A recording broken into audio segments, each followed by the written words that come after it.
Welcome, everyone, to the Executive Compass. This is where we get insights from executive firm founders. We dive into their story, how they got started, their challenges and opportunities, and how they're shaping their business for the future. For those of you watching this podcast, I'm Amisha Schumacher, founder of Vectra Growth Partners, and we specialize in helping executive firms scale their revenue. Today's guest is Todd Dawson, founder and managing partner of WorldBridge Partners. And hi, Todd. Thanks for joining us. Glad to be here. How is your day going so far? Well, so far you're the fourth call of the day, so it's been a busy day so far, starting at 7. Okay, well, I hope you have your podcast-ready voice because I'm ready we're to get into all this stuff. Where are you calling from today? Omaha. Wonderful. So for our audience who'll be watching this, do you mind doing a brief introduction? Sure. My name's Todd Dawson. I'm one of the managing partners of WorldBridge Partners, as Amisha mentioned. I'm based here in Omaha, Nebraska. We have about 17 offices. I have over 4 decades of executive search experience, 18 as a top-level performer on a 360 desk, where I was a solo performer in a large office. And since 2002, I became the owner of our current office. And we started with 8 offices and have built it up to now 18 offices worldwide. So we're doing pretty well. Yeah, and that's just incredible. You've been in the search space since the mid-'80s, and obviously now leading one of the longest-running offices in the WorldBridge network. I'm curious, what problem were you originally solving for when you started WorldBridge Omaha? And how has that problem evolved over the years? What was the market gap? I'm the second generation owner. We were a Management Recruiter International franchise. I signed a 20-year deal with MRI, which was an interesting scenario. But 8 MRI owners came together in 2 and decided that collectively we could accomplish more together than we could ever do individually. So we created what is now WorldBridge Partners. Each office is a separate entity. There's only 5 founders left. The rest have either retired or decided to do something different. And we've built an affiliate program where offices that have invested a tremendous amount of resources, money, and energy into developing their own brand are still able to join our merry band, if you will, and capitalize on all of our internal support that we provide, whether it's through vendors, whether it's through recruiter training, holding annual meetings, monthly telephone calls, training calls, those types of things. But really great support that these offices need. And we've found that there's a lot of offices out there that are solo operators or maybe have a 2 or 3 that really monitor their metrics. They don't know how to train. They've never really been trained very well. They come to us, and we're all equals in that regard. So our founders and our managing partners are all willing to help out any way we can, whether it's technology, whether it's telephone issues, whether it's executive recruiter questions about retained search or priority search or contingency search, whatever it might be. We operate as a collective, and we operate all under one WorldBridge partner website. So take a look at our 80 recruiters. See, maybe we can help you out in 25 different disciplines. Yep, and that brings me up to ask this question. You guys, you have so many multiple sectors where you operate in. How did you land on your mix? I mean, is it because the partners brought different experiences in different niches?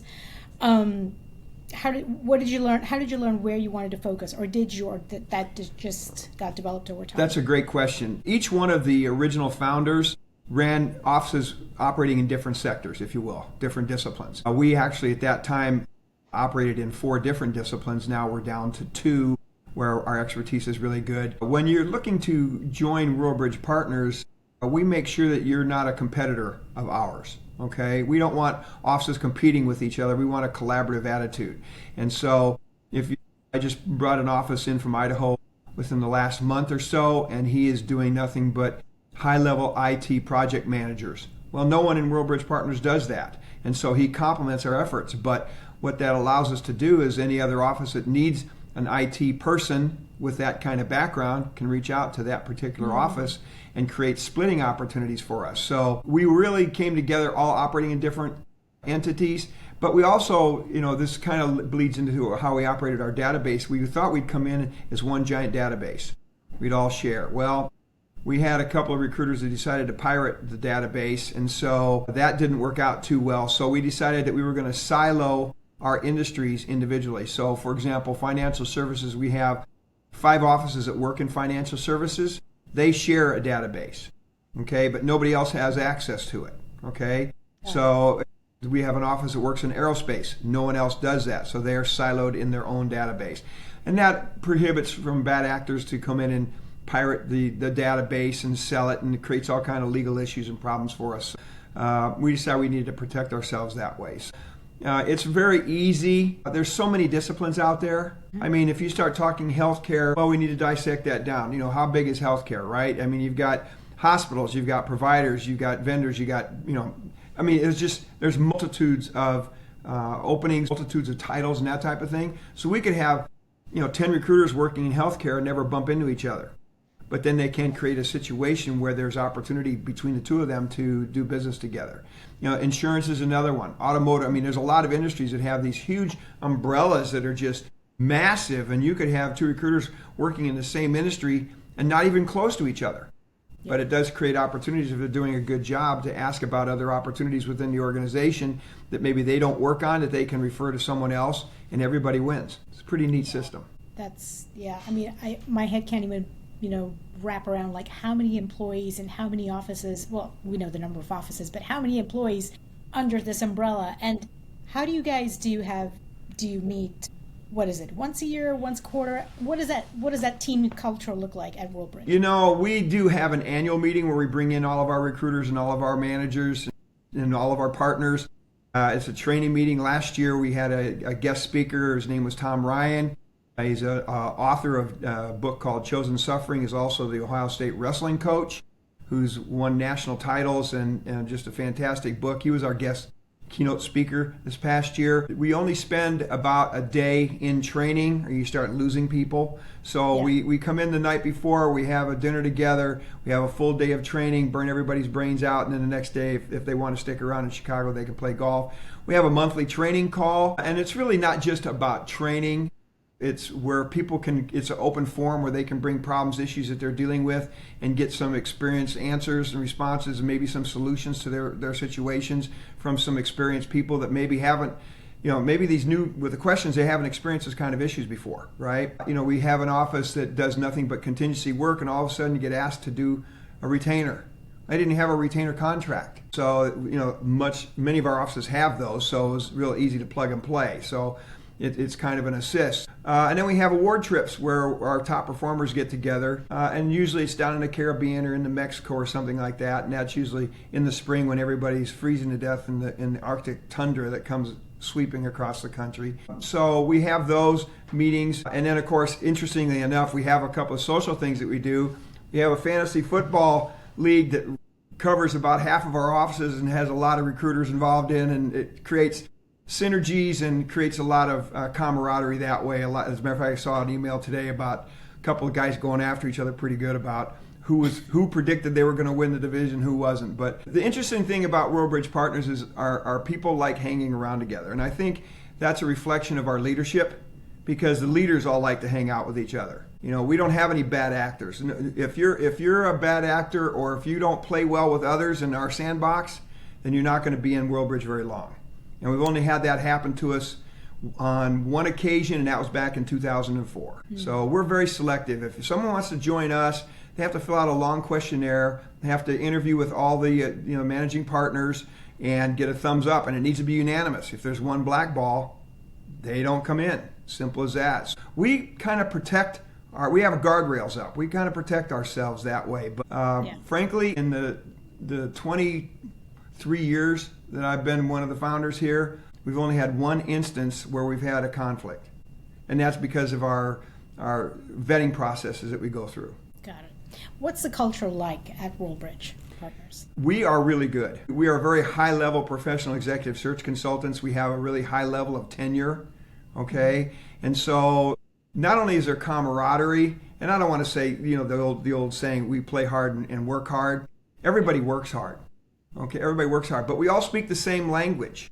And we all do business a similar way. We call it the WorldBridge way, okay? So we don't really have an issue. Culture is incredibly important. It can destroy an organization. And we learned that a long, long time ago, that you bring in the wrong person and they can really upset the apple cart, so to speak. And so that person didn't last very long. Mm-hmm. And we just unanimously asked them to remove themselves from WorldBridge Partners, and they did.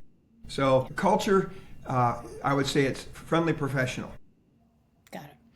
You write a lot about planning, discipline, execution, and numbers as, timeless principles. I've been like reading up your stuff on LinkedIn and obviously the article that you asked me to check out, which I loved, by the way.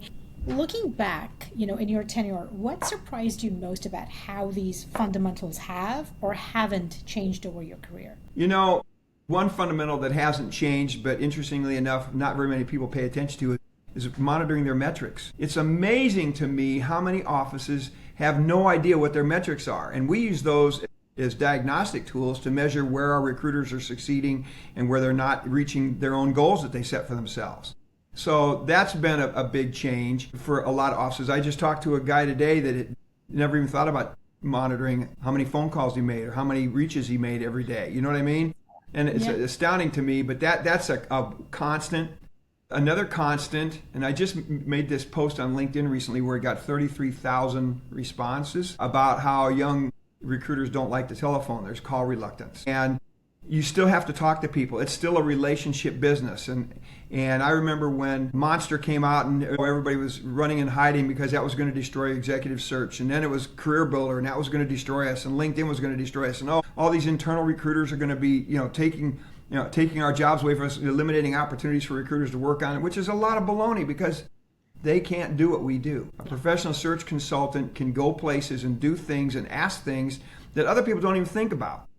Okay, and as you've read a lot of my stuff, I'm a professional interviewer and interrogator, so asking questions is never a problem. That's a constant. I think how we've evolved is the caliber of professional that we have in our organization has improved dramatically. When I started in 1985, and this is no slam on used car salesmen, but there were a lot of used car salesmen sitting in bullpens, okay? Heavy smoke, a lot of bad language, not professional appearance, that type of thing. Really, the caliber of professional that is working in executive search now has improved dramatically. Advent, if you will, the biggest advantage that we've got now is we've got AI coming in. And AI is allowing us to streamline a lot of processes that we have internally that we had to handle administratively by hand, or typing in and all that type of thing. ChatGPT or any other AI provider can now help us with a presentation that we want to write very quickly. You just pump in the information, send a copy of what you want. I mean, sure. Every month I kick out what's called a flash report on behalf of all WorldBridge partners, and it's our rankings, okay? And I would write these by hand with another one of the partners. We'd trade off every month. And I'd look at the rankings and I'd type, and I'd look at the rankings and I'd type, and I'd compare to last month, and it was a 2-hour proposition every month. Well, one of my partners said, hey, dummy, use ChatGPT, plug in one of your reports, tell them what you want it to say, and in like 15 minutes, zip, zam, zowie, and swoosh, I'm done. I know. And so AI it saves me at least 2 hours a week doing just that. For our recruiters, I know AI, I shouldn't say just chat, but AI helps streamline a lot of our processes, makes us quicker, if you will, and which allows us to make more phone calls. It gives us the opportunity to have longer telephone conversations, right? I mean, just today, interestingly enough, I was meeting with my publisher about my book and giving them suggestions on what my book cover would look like. I didn't know anything about that. So one of my guys said, hey, TD, come and put what you want in the chat and let it pump out a couple of book covers for you. Son of a gun. I mean, it popped out 4, one of which I really liked a lot. And I've been poring over this for days, between Amazon and everything else. So I would say that's been the biggest thing. LinkedIn has obviously been a big help, but LinkedIn can't replace your database. I mean, it's just an expensive proposition, and there's so many providers out there that are showing you how you can access and get in contact with people. So I think that's something. There's going to be competition for them. There's a guy on the East Coast we've had speak. He refers to them as the Blue Devil, which is interesting. So interesting. But I think AI is going to be a real big help. I wonder what the next 10 years are going to hold. Yeah. It's fascinating. It changes every day, and there's so much to learn and to integrate into your own business. Right. You can't keep up. No. It's one of those. No. Yeah. But you have to review it, though. I mean, AI will spit it out, but you have to review it because it makes mistakes. But it learns from its mistakes. Yeah. I sat through a presentation in Sacramento a couple of years ago, and they had these 3 AI experts there, one from a healthcare system and a couple of real technology type guys, and they were talking about how AI is going to learn to distinguish emotion. And I went, no way are they going to be able to distinguish emotion. He said, oh yeah, it is. Well, it hasn't done it yet, from what I can tell. So they still need us. They still need us. For sure. I think in a firm, in an industry like recruitment, which is so human-centric, I mean, you just can't take that away, which brings me to my next question. And I think you've kind of answered it, but where do you see tech and AI genuinely changing the game in executive recruitment? And where are the core principles that will stay the same? I think the core principles are you still have to talk to people. I mean, in a post that I made on LinkedIn recently, I had about 140 or so comments, and only 2 said, that's definitely old school, old timer, but you better get with the program. But I had other responders saying, mic drop, I don't know who this dude is, but Dawson speaks the truth. So it was about 99% saying it's still going to be talking to people, business, okay? And I agree with that. And I don't know why this youngster seems to think that he's afraid of the telephone, but I can tell you, you're not going to develop many relationships by email, okay? It just doesn't happen. So I just think that the core principles of executive search, people are better. But you know what the big problem in executive search is, in my mind, is that people don't think like recruiters do, okay? And I'll give you an example. Let's say that you talk to an employer and you have a candidate that you're marketing to the employer, and the employer says, oh, I just hired someone just like that person. And so we ask the new recruiters, say, so what did he tell you? So, well, they think about it for, a minute. And I said, well, you're never going to get it, so I'll just tell you the answer. Wouldn't you like to know where they hired that person from? Because they just created an opening. Aren't we interested in where the movement is all the time? And wouldn't you like to speak to the person they just hired because they were probably interviewing somewhere else in addition to where they took the job? Yes? And wouldn't you like to ask a hiring authority who came in second and third and how good they were? Maybe they'll share that information with you, right? That's thinking like a recruiter. But most recruiters, as soon as they hear that an opening's been filled, well, do you have any other openings? No, I don't have any openings. Okay, well, can I send you my contact information and I'll get back to you? They stop. They don't think like a recruiter. And I'll tell you what, if somebody tells me they just filled a position, they just laid out about 1,000 breadcrumbs for me to follow where the movement is in the marketplace, okay? I love it. You push over the domino and you just keep following the leads. And I want to find out, when I talk to that person that just took that position, I want to find out about the position he left, and the hiring authority, and why he left, and why it was a good company, why it wasn't a good company, and are they going to refill their position? And by the way, are there any other people in this company that might be interested in taking a move, right? I mean, there's the list of questions are endless.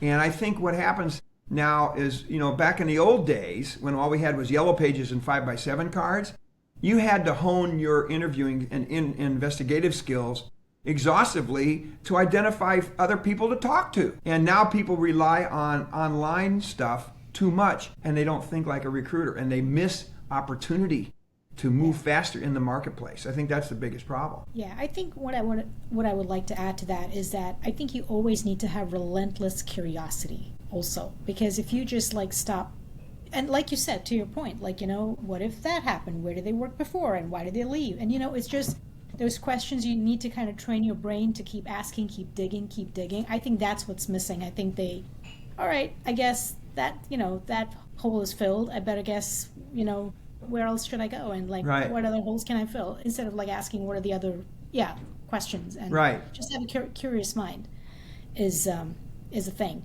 So what does your day-to-day look like? Your day-to-day look like right now?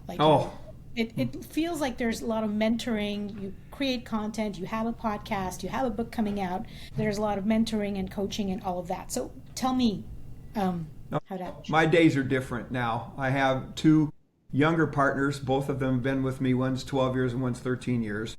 And so one's running the sales side and one's running the operational side, which frees me up to do exactly what you just suggested. It frees me up to spend time, and it's what I enjoy the most right now. Okay? Invariably, though, I'm still, I'm supposed to be retired and I'm in the office 4 days a week. But that's okay. I like coming in. I keep my door open. Invariably, one of our recruiters will stop in the door and say, hey, boss, I got a question. Come sit down at my desk and want to, talk it through. And invariably, what happens is the boss is always right. In other words, I can tell them when a deal's going south or when it has a chance or what they need to do. I ask them what they think they should do, and then I coach them through to what they really need to do in the scenario. But my day is, this is multiple calls today. I just had an hour-long training call with one of our recruiters out in Idaho who interestingly said that he had never thought about marketing a candidate. He made his long list of companies he knew had openings, and he was going to call them. I said, "What's your value proposition?" He says, "What do you mean?" I said, "Well, if you know where the openings are, why don't you bring them a motivated, qualified, interested candidate to them? That creates your value prop." "Oh, I never was trained to do that."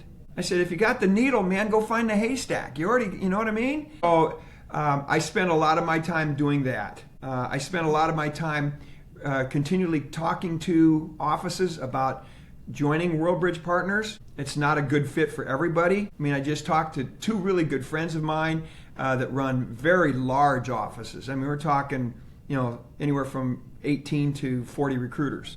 Okay, they're doing, 10 million plus, and we're not a really good fit for them. They don't need us. They've got all the infrastructure built. They've got all the internal support that they need. So I spend a lot of my time doing that. Between all the stuff that you mentioned, my writing, mentoring, coaching, holding meetings for other offices, that type of thing. I just had a guy ask me if he could come to my office and sit next to our recruiters recently. And I said, of course, we're all doing it the same way, except you aren't. So you need to come in and learn how to do it correctly. So that's pretty much my day-to-day, but I will share with you, I'm usually in all day Wednesday and all day Thursday, half a day on Monday and Tuesday, and Friday only if I have to be in here. I usually take 3-day weekends, but that's okay. Yeah. Do you enjoy this part of your phase, this part of your career phase more than when you were out there recruiting and, doing the obvious? Now I can pontificate, Now, I'm the master, right? So, but I've been doing it a long time. I've seen a lot of bad things. And the thing about it is that executive search, if you're talking about how much money you can make all the time, it's the wrong thing. It's the wrong mindset. What we try to teach people here is that it's not about us. It's about our clients and it's about our candidates and how we can serve them. And the more that we serve, the more we succeed. And I don't know why it is that way, but it is. The more we serve, the more we succeed.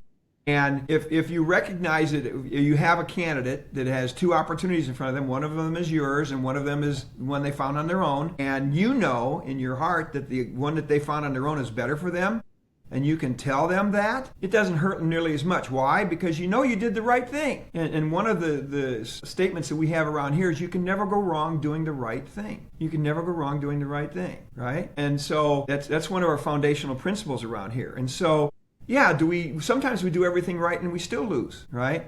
And I've always felt my responsibility as an owner and a coach was pick our guys up. Make sure they have all the tools that they need to be successful. And when they're down, talk them up, tell them they're not broken, pick them up, pat them on the bottom, and get them back in the game again. I used to be in law enforcement, and I can tell you only coppers and agents hung out with each other, right? It's because they understand each other. You can go home and talk to your spouse about recruiting, but they don't understand what you go through. They might understand what a send out is, an interview or a job order is. They might understand those, but if they come home and say, well, did you make a placement today?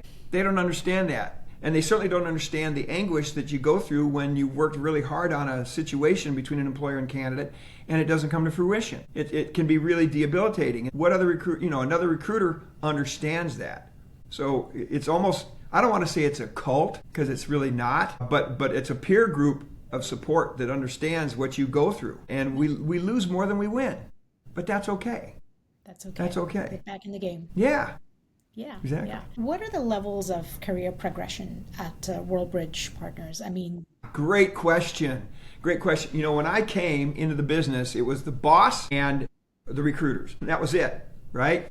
So we have a philosophy now that if you come in and let's say that you're a solo recruiter working in a particular industry and you develop it to the extent that you have so much activity on your desk that you can't handle it on your own, we'll bring in somebody behind you, right, and make you basically a project manager, okay? Yeah. And then as that industry continues to grow, we'll bring in people behind you. You have an opportunity to develop your entire team with not only commissions that you earn, but also override on what your team is doing with you.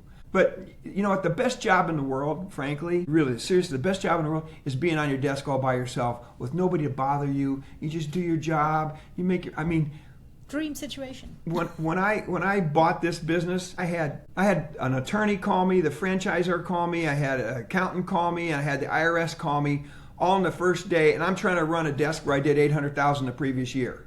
And this was in 2002, okay? So in 2001 I did $800,000 with an average fee of $13,000. $800,000 with $13,000 average fee. You do the math on how many placements that is, okay? It's a lot. And all of a sudden I'm getting bombarded. Life was easier when I was just on my desk worrying about Todd, not having to worry about anybody else. But you learn, you grow into that, and now we try to train our leaders on is that you're responsible for all those people. You're responsible. If they don't succeed, if they're putting in the effort and they're not successful, that's on you. If they're not putting in the effort, then that's on them. Okay? Tell me about the teams at the company. Like, how many teams do you have? And I know there are so many offices, but just one office. Like, what's the average number of teams? Well, we have 2 teams here Okay. in Omaha. I think Chicago has 6 teams. Durham, North Carolina has 2. Cleveland has 1. Toledo has 3, I think. I mean, we're all over the place. And then we have a number of solo operators also. We have a solo operator we have a contract staffing division also. Okay. You know what? I tried contract staffing twice, thinking, oh, this is going to be great for my business. Failed miserably twice. Lost hundreds of thousands of dollars.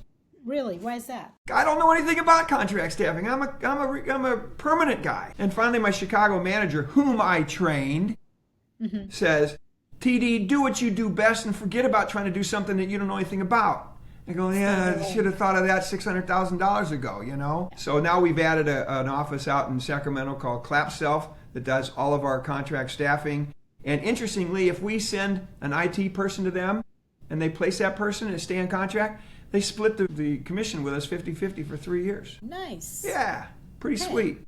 Yeah, that is sweet. Yeah. Love it. What does the coaching or the training and recruitment look like when one joins? Well, it ends on my desk. I send them to my Substack. It took me 18 months to write everything, and I wrote a lesson every day, or every week, I should say. And it was how we progress recruiters here in Omaha. From the time, make sure that you know what you're getting yourself into, all the way through to Newsletter 65, which is the more things change, the more things stay the same. Okay? And that newsletter was, interestingly enough, written about the Roman Empire and how they achieved success over 1,500 years, and how the same principles still are in effect for executive search. That was fun. And I gave that presentation to a number of MRI regional managers meetings in full Centurion armor that I owned. Yeah, I know, it's crazy. That's crazy, but yeah. That must have made an impression. Well, sure. we come clanking into a meeting room. Yeah, it's it's pretty fun. Yeah. It was fun. All right, I want to switch tracks to when you decide what tools or systems to invest in. What's your personal test for this actually moves the needle versus this is just another shiny object? Well, it boils down to all of our offices get approached with different things. Right? It's not just Zoom and LinkedIn. I mean, I'll bet I get, just me personally, I'll bet I get at least 2 a day of offering me something, right? Metric tracking, AI resources, wanting to redo our website. I mean, it's insane. And I know all the guys and the gals out there are getting that same kind of thing. So what we'll do is people will test stuff. And if they think it can bring value to us and it can fit into what WorldBridge Way is, then they'll have them present to everyone. Okay? We've tried a few things that have worked very, very well. We've tried some things that didn't work for us at all. So it's kind of a community effort, if you will, because there's so many providers of different services out there. But you know what? You can get really bogged down. And what we've found is that when you commit to something, and it's an expensive committal, right, for everybody, you better be sure that that's what you want to use. And so we test stuff all the time. We haven't added anything in a couple of years that really enhanced us. The latest one was a metric tracking system called Hire Analytics, for any of you people that want to figure out how you track your metrics and know what your recruiters are doing and not doing. It's great. It's designed by Mike Reeves out of Elgin, Illinois. He's a longtime recruiter and just a great owner and a great leader of his people. But they track their metrics and we use that product. We've used that for a couple of years. So it's a community effort. Yeah. And is there a one office which is like the testing, is a lab of sorts, like they try it and then if they find success, or is it everybody trying it all? Everybody will try something different all the time. Okay? But generally speaking, there's only about 3 of us that really go through the agony of watching and sitting through an exam, a test. You know what I mean? Oh, and we'll give you a free trial. I don't have time for a free trial. I want to figure out if this is going to work for us or not. Yeah. You know, Yeah. It's exhausting. It's exhausting. You know, there's only so much time in the day. That is true. That is true. So we're obviously almost at the end of the year. And if you fast forward 6 to 12 months, what's a great year look like for you, for WorldBridge, on both production and capability growth? Our reach is growing every day. I think 2026 is going to be phenomenal. You know, and since I've been on LinkedIn, my contacts have been growing by the thousands, okay? And I communicate with people all the time, asking them how business is going. And I'd say about half say business is miserable, and the other half say business is booming. Well, I don't know if that's user error. I don't know if they're marketing, if they quit marketing. I don't know what the sector is that they're in generally. And I really don't want to know. I don't want to invade their discipline. But I think 2026 is going to be phenomenal. I would be surprised if we don't experience 20% growth next year. I know we're positioned to do that. I think Chicago is, and I know several other offices are as well, that are expecting, you know, huge turns, because we do a lot in financial services. We do a lot in management, you know, senior level management and that type of thing. And as my generation gets older and they retire, you know, there's going to be great opportunities for board positions, going to be great opportunity for senior leadership. One of my international friends out of Norway just posted an article about people getting rid of senior leadership because they think they're too old, when in actuality they're losing so much institutional knowledge. You know, that employers need to be rethinking how they feel about bringing in that young superstar and replacing the old buck on the top of the hill, right? Yeah. Because the old buck has learned a lot of lessons, and he's an old buck because he survived those lessons. You know, Yes. The young guys might be aggressive, but I think you need to be learned, and you need to be cautious when you're taking these giant corporations in different directions. And we've learned that when you partner at the highest level, the level of cooperation is significant. Because when the boss says, pay attention to this executive search consultant because they can help us grow, you know, we push the underlings to the side a lot of times. So, but I expect good growth next year. And we place more people marketing candidates than we do actually going out and recruiting for employers. Okay. That's the key for us. That's the key and we've been, you know, I mean, we've been open since 1968, so I guess it works. Yeah. So if I hear you correctly, you're more interested in sourcing candidates versus looking for new partners or employers. Well, it's not just sourcing candidates, okay? You have to dig under the hood a little bit. You have to identify people that are motivated, truly motivated, qualified, have a track record for success, will be willing to exchange commitments with you as an executive recruiter, right? And be reference checkable, right? Yeah. And in the first time that you don't fulfill your commitment to us, you're done.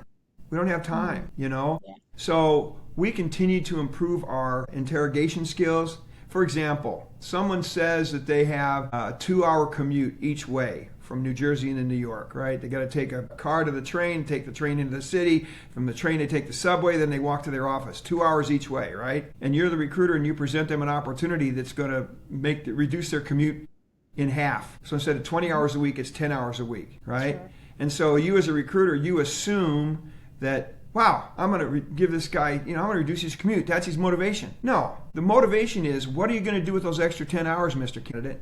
You're going to go to your child's ball games. You're going to make it the parent-teachers conference. You're going to go to piano lessons. You're going to be home, you know, sooner, so your spouse is not going to be so angry at you, right? You're going to have more quality family time. So when the counter offer comes, and it always comes, right? Because talent's hard to find. If you find good ones, the employers don't want to lose them. Sure. You know, the motivation isn't, well, I reduced your commute. No, the motivation is, remember how you told me how the missus or your spouse didn't like you being gone and loved you coming home an hour earlier every night? right? Not leaving 2 hours, being home an hour or more in the morning, how you missed little Johnny's ball game and now you don't miss those anymore. You're able to go to piano lessons, whatever it is. That's the motivation. And so that's thinking like an executive search consultant, not just sourcing a candidate, right? Yeah. There's a lot more to it than that. And that's what we get. We continue to improve on that by the week. Where do you find them? Where do you find these candidates? Well, I mean, if you're doing your job and someone refers you to somebody that they say is really, really good, then it's all about the interview. You contact them, say, hey, I was confidentially referred to you as someone that really stood out amongst their peers. I'd like to have a little chat with you to see what your career aspirations might be. Do you have a minute? Well, yeah, I got a minute. Okay, so what are you doing now? What would you like to do? Have you done anything to help yourself thus far? Well, would you like someone maybe to represent you where you can stick your toe in the water and not jeopardize your confidentiality? Michael Jordan has their agent. Every great sport athlete has an agent. Every great coach has an agent. Every book writer has an agent. Every professional should have an agent working on their behalf to protect their interests. And that's the way we present it. I don't think I've heard it quite being said like that way before. So thank you. You're welcome. I can imagine the world-class training your recruiters get. Like, this is how you actually talk to people, and these are the questions, and this is the depth of understanding you need to have. So that's quite phenomenal. That's right. Other than referrals, word of mouth, or your processes, are there any other metrics that you are hell-bent on improving in 2026? Yeah, I would like to get our submission to interview ratio better. We'll submit a candidate. They say they're interested, and then 2 days later they say, well, we're not interested in talking to that person. Well, that's kind of a wasted effort. So what we have to do a better job of, and we continue to work on, is do a better job at the intake process, at the job order process. Okay, really defining what it is that person wants to hire, and then holding them accountable to interviews. Okay, so if we present, so let me see if I understand you correctly, Mr. Employer. You want this, and you can use ChatGPT to send them a summary. To review our telephone conversation, you shared with us that this is what you said you wanted. Are you in agreement with that? Yes, I am. So we bring someone like that and they change their mind. If you've exchanged commitments, they're going to interview that person. I mean, I can't tell you how many times people that have been reluctant to interview on either side, whether it's a candidate or employer, they're reluctant to interview, and we get them together and they fall in love and get married. I mean, they actually do hire the person, is what I mean? They hire the person. And nobody was interested at first. But we need to make sure that when we submit a candidate that they're actually going to be interviewed, because it makes us look terrible, and in the candidate's eyes it looks like we don't know what we're doing, and in the employer's eyes it looks like we're not matching properly. So it's really, and too many recruiters take shortcuts when they're taking a job order because they work in an industry, they think they know what's going on, they think they understand, I want this person to do this and this and this, and they assume that they know all the information, and they don't.